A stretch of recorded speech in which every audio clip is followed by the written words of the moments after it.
Welcome to the Grove, everybody. My name is Eli, and today we are playing Emberheart. This game was kindly provided and published by Mindclash Games and was designed by Adam Porter and Rob Fisher with art by Andrew Bosley. The ancient and mystical island of Emberheart is the crown jewel of its kingdom. This is the only place where dragons still thrive and has been a safe haven for centuries.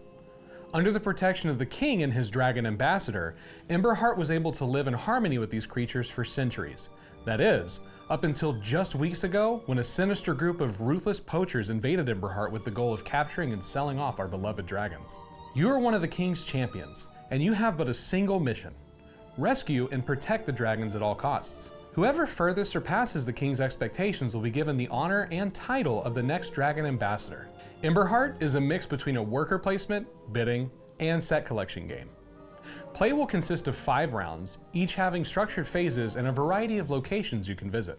You'll need to enlist hirelings and mighty heroes, rescue and gather dragons, carry out strategic anti-poacher operations, and prepare your defenses for the looming raids. If you think you're up to the challenge, it's time to earn your new title. Before we discuss gameplay, let's first go over how to set up the game. Begin by placing the main board in the center of your play area. Each player should then take a player board, and these boards are double-sided. The A side offers a fully symmetrical game with no player skills, while the B side introduces light asymmetry through unique player abilities. We'll go over these skills later, but make sure all players use the same side, either A or B. Each player then takes their dragon companion meeple and the 5 crest tokens matching their player board's color. Next, each player places an attribute marker on each of their 3 attribute tracks on their player board. Then, each player moves one marker of their choice one step higher on the track. We'll go over what each attribute does later in the video, but it's recommended to go up the red strength track for your first game.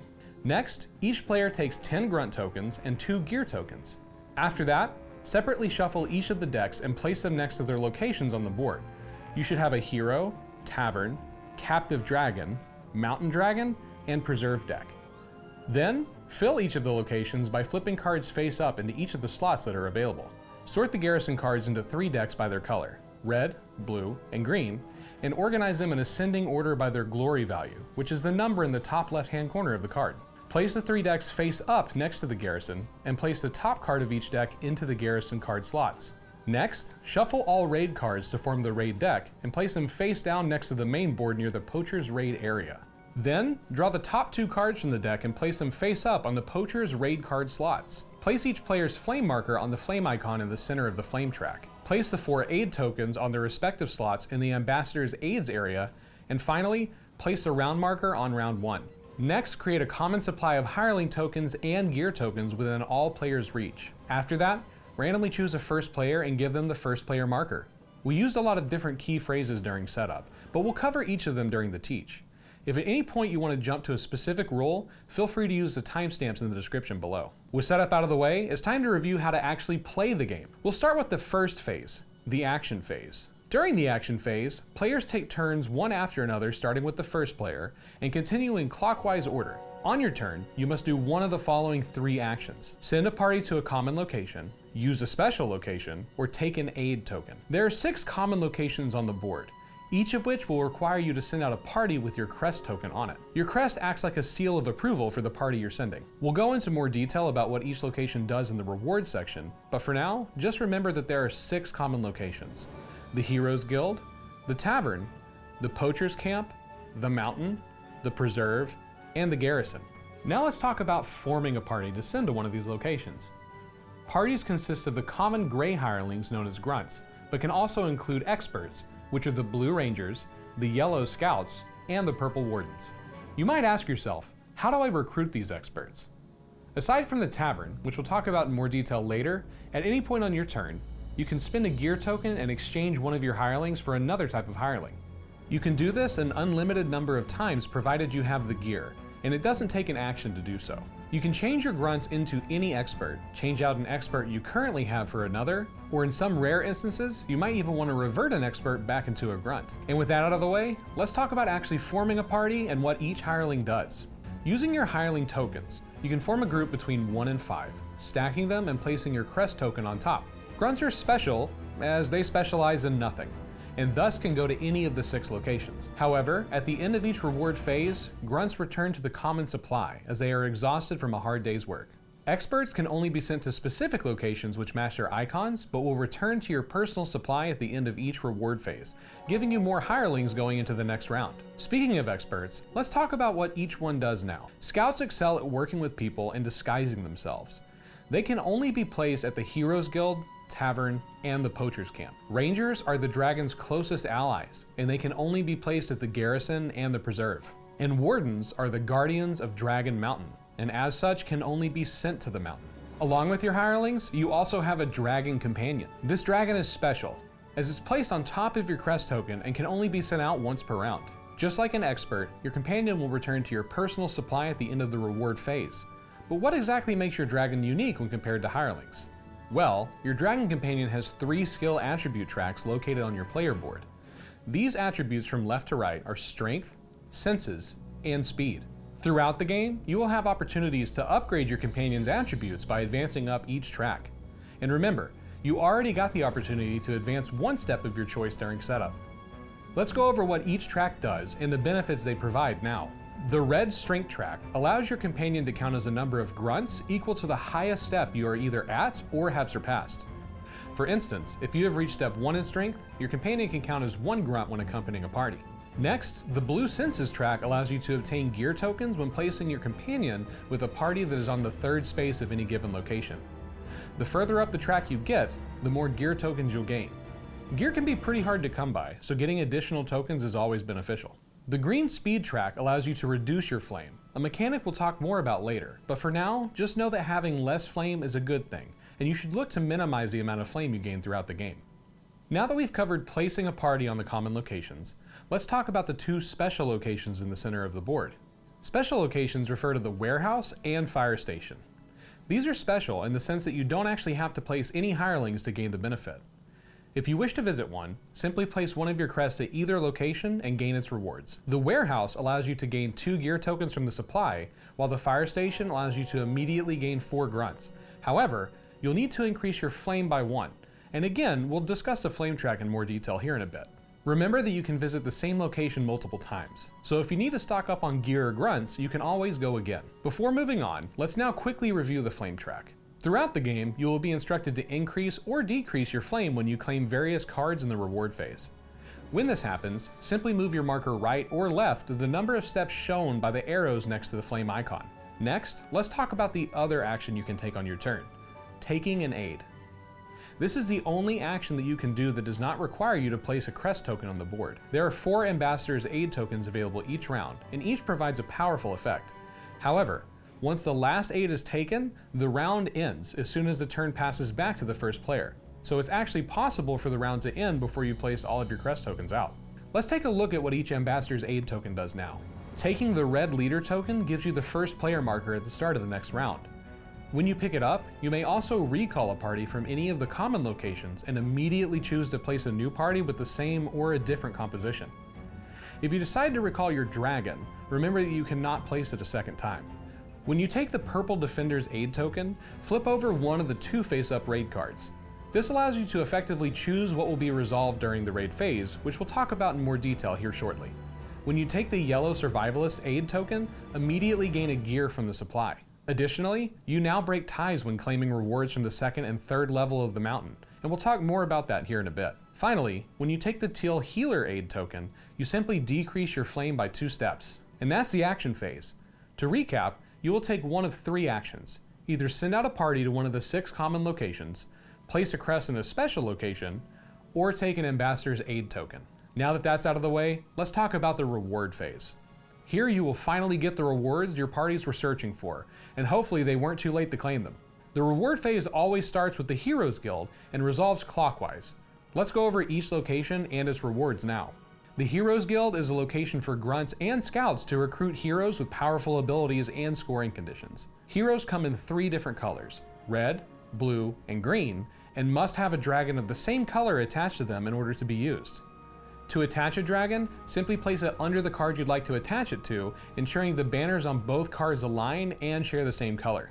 The top portion of a hero card indicates its ability, while the bottom section, if applicable, shows its in-game scoring requirement.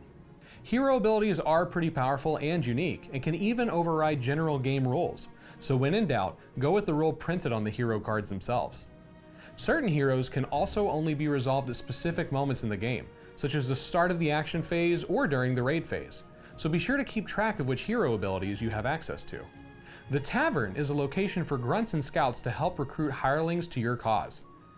Tavern cards vary in the rewards given, but ultimately they'll either increase or decrease your flame, and you'll add the hirelings printed on the cards to your personal supply. The Poachers Camp is a location for grunts and scouts to sneak in and release dragons that were captured.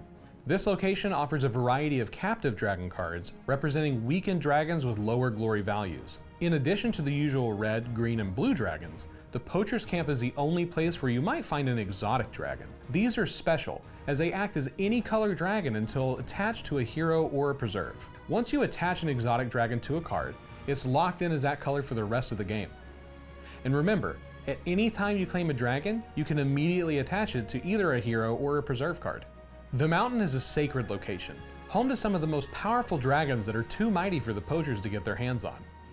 Wardens and grunts are the only hirelings that can venture forth to the mountain, and this location is resolved in 3 phases, as it's harsh and difficult to navigate. The stronger the dragons present, the tougher the challenge is, requiring you to spend your wardens and take on additional flame throughout your journey. Starting with the bottom level of the mountain, players take turns claiming dragon cards in order of party size as usual. It's important that you immediately increase flame or discard any wardens when required by your claimed dragon, indicated in the bottom right-hand corner of the dragon card. Once everyone has claimed their rewards, players should return all grunts from their parties to the common supply and retrieve their companions. Move the remaining parties, which should only consist of wardens, to the vertically aligned warden spaces, placing them top to bottom in descending order of party size. In the case of a tie, the player with the survivalist aid token decides the tiebreak order. After everyone has journeyed to the middle level of the mountain, players now take turns claiming dragon cards in descending order of party size, paying any additional wardens or increasing flame as required. On top of the cost to claim the dragons, traversing the mountain is tiring work.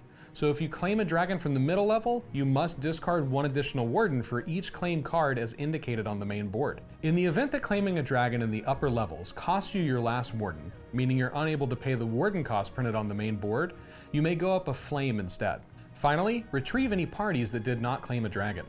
They get a much-deserved break and return to town. At the peak of the mountain, players decide in descending order of party size if they want to claim the final dragon card. Just like with the middle section, there's an additional cost for you to claim this dragon. Not only will it cost a warden, you'll also need to increase your flame along with any cost printed on the dragon itself. While the cost is steep, you are rewarded for your sacrifices, as you're allowed to advance 1 step on any of the attribute tracks if you make it to the top and claim the dragon at its peak. Now that we've discussed the mountain, let's review the next location, the preserve. Only grunts and rangers can be sent to this location, and the cards here serve as your main way of increasing your dragon companion's powers. When you claim a preserve card, place it in your player area. From this point forward, you can attach a dragon card of the same color to move up the corresponding attribute track 2 steps. Moving on, the garrison cards are unique in their ability, as they represent plans of counterattacks against the poachers. 1 garrison of each color should always be available during a round. Unlike heroes and preserves, garrisons don't require a specific color dragon to be attached to them in order to receive their bonuses. Instead, you must fulfill the requirement item shown on the card itself. Let's take a look at the first blue garrison, for example. This rewards you with 3 glory at the end of the game, and allows you to advance 1 step up the blue census track. To gain this reward, you must have 1 blue dragon and 1 hero in your supply, but they don't need to be attached to fulfill the requirement. Requirements can vary based on which card is out, but remember that you simply need to have the requirements at any point during your turn to fulfill the garrison card and gain its rewards. Once a garrison reward is met, tuck the completed card above your player board and advance 1 on the companion track of the same color. One last but very important rule to remember before moving on. If you're ever in a situation where you don't like the rewards being offered, or all available cards were taken before you could claim one, you can instead choose to recall with all of your hirelings, grunts included, and gain 2 pieces of gear from the common supply. And that's all there is to the reward phase. To recap, you'll simply choose rewards based on where you sent parties in descending order based on party size. With that out of the way, it's time to discuss the raid phase. The raid phase happens immediately following the reward phase and will decrease the number of grunts or experts you have going into the next round. You'll resolve the card that was left face up by the player who took the Defender Aid token. Let's look at this raid card for instance. This will require you to discard one expert for each red dragon you've claimed, attached or not. Simply return your expert back to the supply to cover the cost. If you're ever unable to pay for the cost, your flame will increase by 1 for each hireling you can't discard, but as long as you have the right type of hirelings, you must discard them. That's all there is to the raid phase. Each of the 10 raid cards is unique, so once one shows up, you won't get raided for the same requirements again, so it's possible to plan ahead. Now let's review the reset phase. This happens at the end of each round except for the final one. You'll reset the main board in the following ways. Discard any remaining cards from common locations, except for unclaimed garrison cards. From left to right, fill up the empty card slots on each common location with face-up cards drawn from the location's corresponding deck. At the garrison, be sure to keep any unchosen cards in their slot, and fill up the empty spaces with the top card of the red, blue, or green deck respectively. There should always be a garrison card for each color available. Pass the first player token to the player with the leader aid token, and then return all 4 aid tokens to the ambassador's aid area. Discard the poachers raid cards and fill up the card slots with 2 new ones. And finally, move the round marker to the next round. The flame track is never reset, so keep your flame marker where it is during this phase. And that's pretty much all there is to the game. At the end of the 5th round, the game will end, at which point it's time to tally your scores and see who will become the next Dragon Ambassador. Calculate your final glory by adding up the following. The glory value of each of your dragons, regardless of whether or not they're attached. The highest unlocked glory value on each attribute track. The glory value of each hero card with a matching dragon card attached, whose scoring condition is met. The glory value of each completed garrison card. And finally, any bonus points based on the final position of your flame marker on the flame track. The player with the highest final flame gains no additional glory, while everyone else gains glory based on the number of steps between their flame marker and that of the highest player. Refer to the flame track for the number of points gained, and remember that in final scoring, you may decrease your flame by 1 step for every 3rd gear you discard. Once you've tallied the totals, the person with the most glory wins and will become the next Dragon Ambassador. Now that you know how the game works as a whole, let's briefly talk about the asymmetric player abilities we mentioned earlier. These are listed on the B side of the player boards. The purple player skill allows you to place a gear token onto any claimed dragon and attach it to any preserve or hero cards regardless of color. Keep the gear token on the dragon, as when scoring, each of your dragons with a gear token is worth 1 additional glory. The yellow player skill allows you to spend a gear token when advancing up an attribute track to advance 1 additional step up that same track. The teal player skill allows you to recruit a grunt for each step you take on the flame track, or ignore the flame increase by discarding an expert for each step you would have taken. Talk about playing with fire. Finally, the white player's skill allows you to gain a grunt or upgrade a grunt in your personal supply for an expert whenever you attach a dragon card to a hero or a preserve. Finally, if you're playing with only 2 players, there are a few more steps you'll need to take throughout the game. First, during setup, shuffle all 2-player mode cards to form a deck and place it face down next to the main board. Then, reveal the top card and place a non-player crest on each location indicated on the revealed card. During the action phase, these non-player crests will block the specified location spaces for that round, but they don't count as a party. During the reward phase, when it's the non-player's turn to claim a card, discard the leftmost card on offer. At the mountain, this only applies at the bottom level. At the garrison, discard a card with the lowest glory value, and if there's a tie, discard the leftmost card. At the end of the reset phase, reveal a new 2-player mode card for the next round and adjust the non-player crest position to block the location spaces according to the new card. And with that, you now know everything you need to play Emberheart. It's time to find out who will be appointed the next Dragon Ambassador and who will need plenty of aloe vera as you play Emberheart.